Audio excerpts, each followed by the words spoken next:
আমি পরীক্ষিত এই কারণে বলছি, কয়েকদিন আগে আমার একটা শপথ ছিল, কিন্তু হয়নি। 120টার উপরে আমরা প্রশ্ন দিয়েছি পারিবারিক জীবন সম্পর্কে, 20টার উপরে। আমি সারা দেশে কোরআনের ওয়াজ করে বেড়াই, অথচ আমি এ পরীক্ষায় পাশ করতে পারলাম না। আমার সিরিয়াল আবার পিছিয়ে দিয়েছে। তাহলে যারা পাশ করেছে ওরা যদি সত্যি পাশ করে থাকে, তারা কোন ধাঁচের মানুষ আপনি টের পাচ্ছেন না? নবীজি যা করেছিলেন আমার মনে হচ্ছে 1500 বছর পরে তাই তাই করছে এই মানুষগুলো। এমনি এমনি আল্লাহ একেবারে সহজে বিজয় দিয়ে দিল। এর ভেতরে কত ঘাম, কত রক্ত, কত কৌশল, কত বুদ্ধি আপনি টের পাচ্ছেন? 15.5 বছর বহু চেষ্টা হয়েছে, কিচ্ছু হয়। জালেম আরো তার বৃদ্ধি বাড়িয়েছে। কথা বলেন। বিশ্ব নবী জানালেন তোমরা পায়খানা কম বানাবা আর চুলা বেশি বানাবা। ওই সময় আবু জেহেল তো আগেই মারা গেছে বদরে। মক্কা বিজয়ের সময় বেঁচে ছিল, কাফেরদের যে নেতৃত্বে ছিল এই লোকটার নাম আবু সুফিয়ান। খুব কৌশল বস্তু। রাতের বেলা গোয়েন্দাদেরকে 4 জনকে পাঠিয়েছে, যা তো দেখ মুহাম্মদ এসেছে নাকি মক্কা বিজয় করার জন্য, লোকজন কেমন আছে এটা একটু দেখে আয়। ওরা রাতের বেলা একটু হাফসা হাফসা দেখে, পাহাড়ের পাদদেশ থেকে তাকিয়ে দেখছে মানুষ আর কয়জন তো জানে না তাঁবুর ভেতরে, শুধু চুলা গুনতেছে। রান্নাঘর 1 2 3 4, মানে এক একজন মানুষ বানিয়েছে 8টা 10টা করে। 10,000 মানুষ যদি 5টা করেও বানায়, বলেন কত? এই 50,000 বলতে বলতে ওদের রাত হয়ে গেছে, রাত 12টা 1টা। একটা কাজ হইল, 5 চুলা যদি এত হয়, মানুষ কত আছে ও গুনে শেষ করা যাবে না। চল নেতারে বলি। নেতারা এসে বলছে যে কি মানুষের পরিমাণ আমরা জানি না, তাঁবুর ভেতরে কত কি আছে, খালি চুলা গুনেছি। রান্নাঘর গণনা করতে করতে রাত প্রায় অর্ধেক হয়ে গেছে, আমরা চলে আসলাম। মানুষের হিসাব আমরা জানি না। ধমক দিয়ে বলছে পাঠালাম তোদের মানুষ গণনা করতে, তোরা চুলা গুনলি, তোদের দিয়ে হবে না। আরো নতুন 4 জনকে ভোরবেলার দিকে পাঠিয়েছে, যা এবার দেখ। নবীজি জানিয়েছিলেন পায়খানা কম বানাবা। আর এই রাতে যেহেতু এই কাজে সবার যাওয়া লাগে, প্রাকৃতিক প্রয়োজন, এক একটা পায়খানার সামনে দাঁড়িয়ে আছে 200 500 700 করে। ওরা গণনা করছে লাইন, 4-5 লাইন গণনার পরে চিন্তা করছে এ তো কয়েক হাজার হয়ে গেল। আর তাঁবুর ভেতরে যে কত আছে ও আল্লাহ জানে, দরকার নেই। যে বলছে কত মানুষ আছে গণনা করতে পারেনি, কিন্তু পায়খানার সামনে যে লাইন, 4-5 লাইন গণার পরে আমাদের আর সহ্য হয়নি, চলে এসেছি। গণনা করতে পাঠালাম কি আর তোরা গুনবি কি? তোদের দিয়ে হবে না, আমি নিজে একা যাবো। সকালবেলা গেছি, রোদ পড়ছে যখন, চিকচিক করে তরবারির উপরে 10,000 মানুষ দাঁড়িয়ে আছে সকালবেলা। হযরতে আব্বাস রাদিয়াল্লাহু তাআলা আসছিলেন এই দৃশ্য দেখার জন্য। পাহাড়ের পাদদেশে দাঁড়িয়ে আবু সুফিয়ান তাকিয়ে দৃশ্য দেখে হযরত আব্বাসকে দেখতে পেলেন। বললেন, আব্বাস, মনে হচ্ছে তোমার ভাইয়ের ছেলে ভাতিজা আজ বিশাল বাদশা হয়ে গেছে।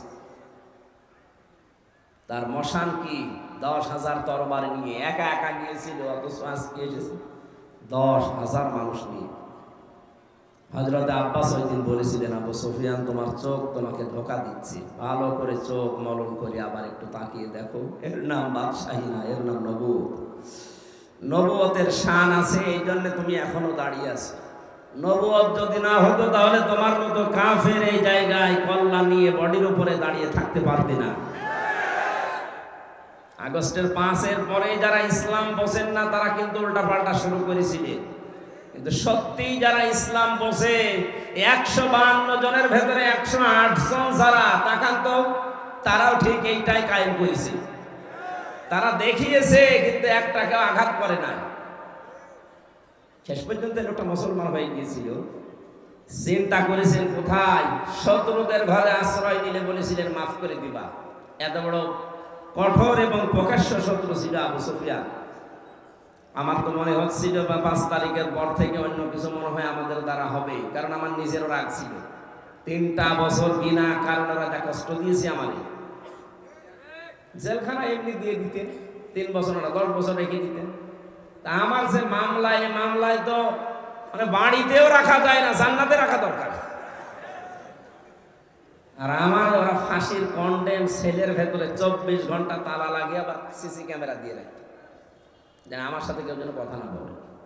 মাওলানা মামুনুল হক আর আমারই এত কষ্ট দিয়েছে, রিমান্ডে তো দিয়েছে মাটির নিচে নিয়ে, জেলখানার ভেতরে।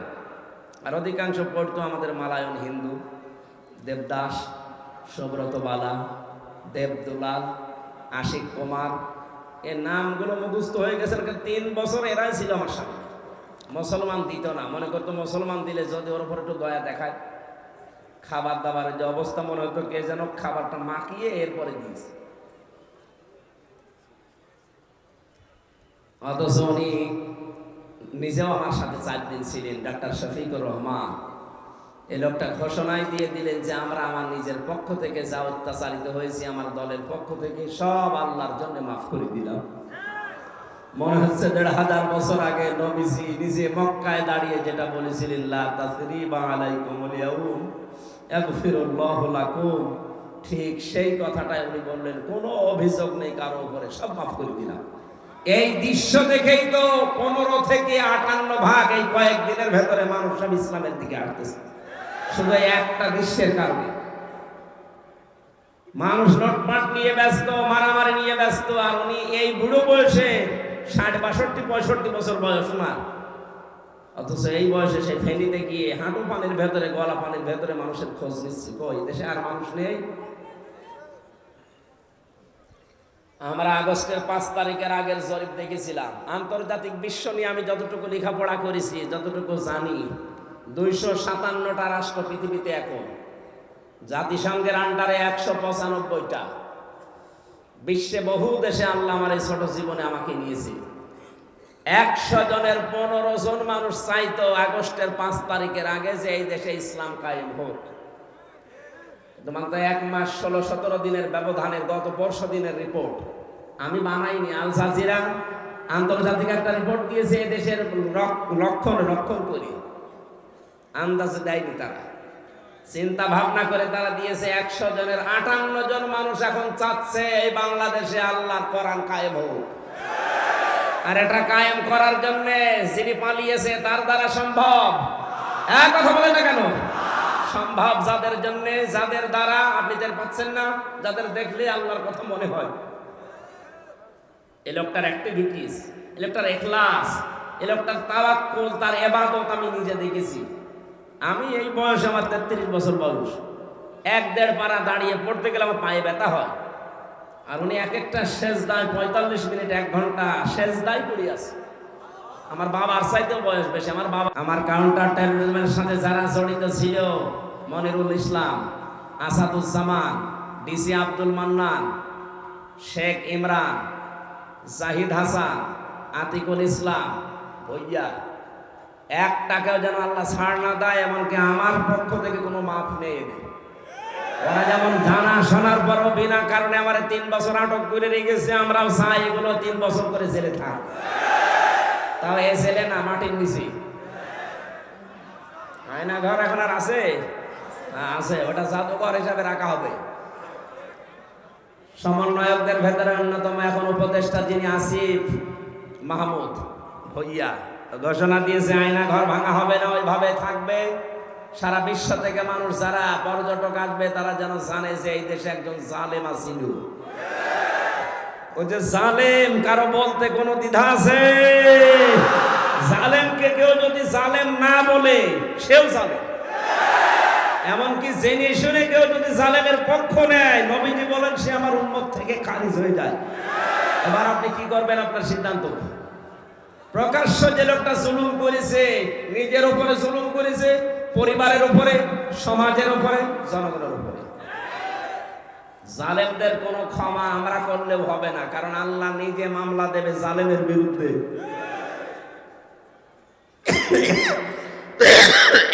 কথাটা খুব ভয়ঙ্কর কথা। আল্লাহ নিজে মামলা দেবে, আপনি টের পাচ্ছেন? আমার তো এই আয়াত পড়ার পরে, সূরা শুরার 42 নম্বর আয়াত, এই আয়াত পড়ার পরে আমার শরীর শিউরে ওঠে যে এদেশের 1628টা চেয়ারে যারা ছিল সবগুলো জালেম। একটাকেও আমি ভালো পাইনি। আমি বহু জায়গায় গিয়েছি, প্রত্যেকটাই জালেম ছিল। আরে প্রত্যেকটাই আল্লাহর মামলার আসামি। বলেন কেন? সূরা আলে ইমরানের 168 নম্বর আয়াতে আছে, 78 নম্বর আয়াত, ওয়ালা ইয়াহসাবান্নাল্লাযীনা কাফারু আন্নামা নুমলি লাহুম খায়রুল লিআনফুসিহিম ইন্নামা নুমলি লাহুম লিয়াজদাদু ইসমা ওয়া লাহুম আযাবুম মুহিন। আল্লাহ পাক বলেন, হে নবী, কাফেররা ধারণা করে, মনে করে, এই চিন্তা ভাবনা করে যে ক্ষমতা আল্লাহ তাদেরকে দিয়েছে, ক্ষমতায় বসিয়ে রেখেছে, মনে হয় ভালোবেসে। অথচ না, তাদের এই ক্ষমতা দিয়ে যে জুলুম অত্যাচার গুলো হয়, আমার আল্লাহ বলেন আমি তাদের পাপ পরিপূর্ণ হয়ে যাক এইটা চাই, আর হয়েছেও তা। 15.5 বছরে পাপ একেবারে খাপের খাপ মিলে গেছে, আর জায়গা নেই। তখন আল্লাহ পাক বলেন আলাহুম আযাবুম মুহিন, আমার শাস্তি তখন ভয়ঙ্কর অবস্থায়, অপমানিত অবস্থায় তাদেরকে পাকড়াও করেছে। 850 বছর আগে পালিয়েছিল লক্ষণ সেন, এত বছরের ভেতরে পৃথিবীতে কেউ পালায়নি, এইটা বাদ দিয়ে। কথা বলেন না কেন? এই জন্য বাস্তবতা এইটা। আল্লাহ পাক দেখেছেন যে পাপ আর জায়গা নেই পূর্ণ হওয়ার, পরিপূর্ণ হয়ে গেছে, তখন আল্লাহ ধরেছে একেবারে ধরার মতো। যারে ধরে তারে এত অপমান করে, পৃথিবীতে এত অপমান কেউ হয়নি। আপনারা বলেন ওরা যারা ফাঁসি দিয়েছে, হ্যাঁ ফাঁসি যারা দিয়েছে, যে মানুষগুলো ফাঁসি হয়েছে প্রত্যেকেই বীরের মতো জীবন দিয়ে গেছে। আমাকে যে কারারক্ষী পাহারা দিত, তার ভেতরে একজন আমি মুসলমান পেয়েছিলাম, কুতুবউদ্দিন, রাজবাড়িতে বাড়ি। বের হওয়ার কিছুদিন আগে আমারে বলছে, হামজা ভাই, আমি ওই সময় পাহারায় ছিলাম শহীদ মীর কাশেম আলীর।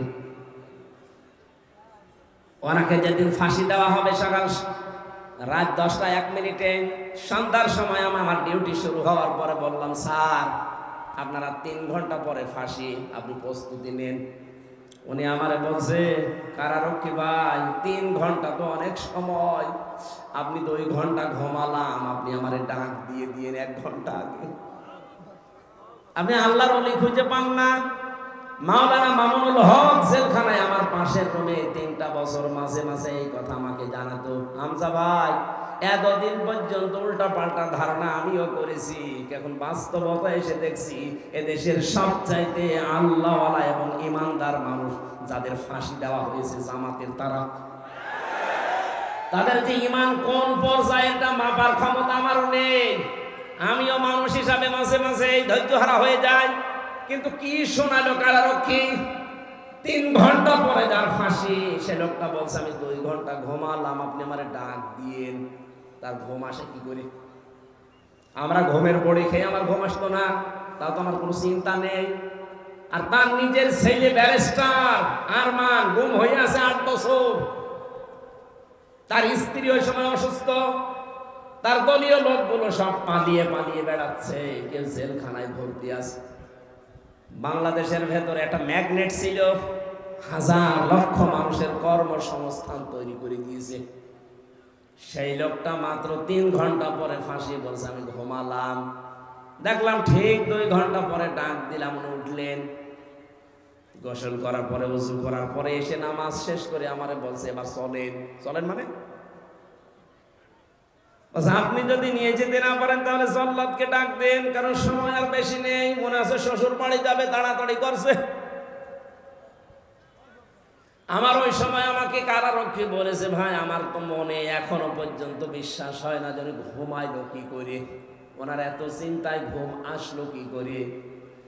আমি বলেছিলাম, কুতুব ভাই ঘুম কেন এসেছে আমি বুঝতে পেরেছি। সূরা হামিম সিজদার 30 নম্বর আয়াতে আল্লাহ 1500 বছর আগে তার ঘুমের কাহিনী জানিয়েছেন। ইন্নাল্লাযীনা ক্বালু রাব্বুনাল্লাহু সুম্মা ইসতাকামু তাতানাজ্জালু আলাইহিমুল মালাইকা। আল্লাহ পাক বলেন, অবশ্যই যারা এই কথা বলতে পারে আমাদের রব আল্লাহ, আর এর উপরে যারা টিকে থাকতে পারে। এ বাংলাদেশের 100 জনের 96 জন যেহেতু আমরা মুসলমান, আমরা এক বাক্যে চামড়ার মুখ দিয়ে বলে ফেলতে পারি আমাদের রব আল্লাহ, কিন্তু টিকে থাকার মতো মানুষ মাত্র 100 জনের 15 জন ছিল। এক কথা বলছেন, 96 জন মানুষ আমরা বলি যে হ্যাঁ আমাদের রব আল্লাহ, কিন্তু ঝড় আসলে টিকে থাকার মতো মানুষ মাত্র 100 জনের 15 জন। বাকিগুলো সব ওই আমার তালই হয় এই লাইনে আছি। ঝড় দেখলেই বাতি আগেই নিভে যায়। কোথায় সেই সৈয়দপুরে ঝড় উঠেছে, এই জল ঢাকায় বাতি নিভে গেছে। কিন্তু যারা টিকে থাকতে পারে, সৈয়দপুরে না, এখান থেকে 1/2 কিলোমিটার দূরেও যদি বিশাল ঘূর্ণিঝড় শুরু হয়, বাতি জ্বলতেই থাকে। তাদের ভেতরে একজন শহীদ মীর কাশেম আলী। এই লোকটাকে যখন আল্লাহ একজন আছে, তিনি আমাদের রব, এবং টিকে থাকার মতো ঈমান আল্লাহ দেখলেন যে হ্যাঁ টিকে আছে, আল্লাহ পাক বলেন তখন তার বিপদে আমি আল্লাহ ফেরেশতা পাঠাই। এ কথা কার? আরো জোরে বলেন। এটা যে প্রমাণ হয়েছে এই দেশে, সেই কথাটাই শোনালাম। কেন ওই লোকটা ওই সময় এ কথা বললো যে আমি 2 ঘন্টা ঘুমাই? আপনি কি স্বাভাবিক মনে করছেন? বলতে আমার যত সহজ লাগছে, বিষয়টা এত সহজ না, কারণ আমি নিজে তো পরীক্ষিত। ঘুমের পাওয়ার আলাপ পড়ি, খাওয়ার পরে আমার ঘুম আসতো না। আর তার বিনা চিন্তায়, কোনো চিন্তায় নেই, আমার তো মনে হচ্ছিল যে আল্লাহ যেন নিজে ফেরেশতা পাঠিয়ে তার কানের কাছে এই কথা শোনাচ্ছে, আল্লাহ তাখাফু ওয়ালা তাহজানু, কোনো ভয় নেই, কোনো চিন্তা নেই। আয়াতের তাফসীর পড়তে গিয়ে আমি 2টা বিষয় পেয়েছি। ফেরেশতারা আসার পরে কানের কাছে মুখ নিয়ে জানাতে থাকে, মীর কাশেম আলী ভয় পাবেন না। কিসের জন্য ভয় করেন আপনি? ওই যে জান্নাত দেখা যাচ্ছে, ওয়াবশিরু বিল জান্নাত। 2 নম্বরে ভয় নেই, চিন্তাও নেই। কিসের চিন্তা? হয়তো আপনার ছেলে ব্যারিস্টার গুম হয়ে আছে, এই চিন্তা হতে পারে। আপনার দ্বারা লক্ষ লক্ষ মানুষের কর্মসংস্থান তৈরি হয়েছে, তাদের কি হবে এই চিন্তা হতে পারে। কারণ বাতিলরা সবগুলো 2 নম্বরই করে নিয়ে নিয়েছে। এই যে ইসলামী ব্যাংক, এক কথা বলছে না, যতগুলো প্রতিষ্ঠান তিনি বানিয়েছিলেন ইবনে সিনা সহ, অধিকাংশগুলোই বিভিন্ন কায়দা কৌশলে বাতিলরা সব নিজের মন মতো নিয়েছে। এখন আল্লাহ পাক আবার সময় দিয়েছে, এগুলো সব আস্তে আস্তে এরা ফেরত পাচ্ছে। ইসলামী ব্যাংক এখন আবার দাঁড়িয়ে যাবে, কারণ যত টাকা আপনি আত্মসাৎ করেছেন সব এখন ফেরত নেওয়া হচ্ছে। চিন্তা করবেন না, এই মানুষগুলো নিয়ে আপনার দলীয় লোকজন সব পালিয়ে বেড়াচ্ছে, কেউ জেলখানায় ভর্তি আছে, আপনার স্ত্রী অসুস্থ, কোনো চিন্তা নেই, সবগুলো আমার আল্লাহ নিজের হাতে তুলে নিয়েছে। এই কারণেই তিনি মনে হয় বলছিলেন, ভাই তাড়াতাড়ি করে আমার নিয়ে চলেন, আমি জান্নাত দেখতে পাচ্ছি। আল্লাহর ওলি আমরা খোঁজার জন্য কত জায়গায় টাকা পয়সা খরচ করি, এই মানুষগুলোর অ্যাক্টিভিটিস আমি নিজে দেখতে পেয়েছি, এই কারণে শোনালাম। আল্লাতী কুনতুম তুআদুন, যার ওয়াদা আল্লাহ নিজে করেছেন, নাহনু আউলিয়াউকুম ফিল হায়াতিদ দুনিয়া ওয়া ফিল আখিরাহ। ফেরেশতারা যেন এসে বলে, আমরা আপনাদের বন্ধু ছিলাম দুনিয়ায়, বন্ধুই যদি না হবে, মাত্র 1000-এর উপরে জীবন দিয়ে গেল কিছুদিন আগে। আমার তো মনে হচ্ছে শুধু শহীদ আবু সাইদ না, রায়হান, মুগ্ধ, ইয়ামিন না, এদের সাথে আল্লাহ আবাবিল পাঠিয়েছিবে। কয়েক ঘন্টার ব্যবধানে যে এত পরিবর্তন হয়ে যাবে।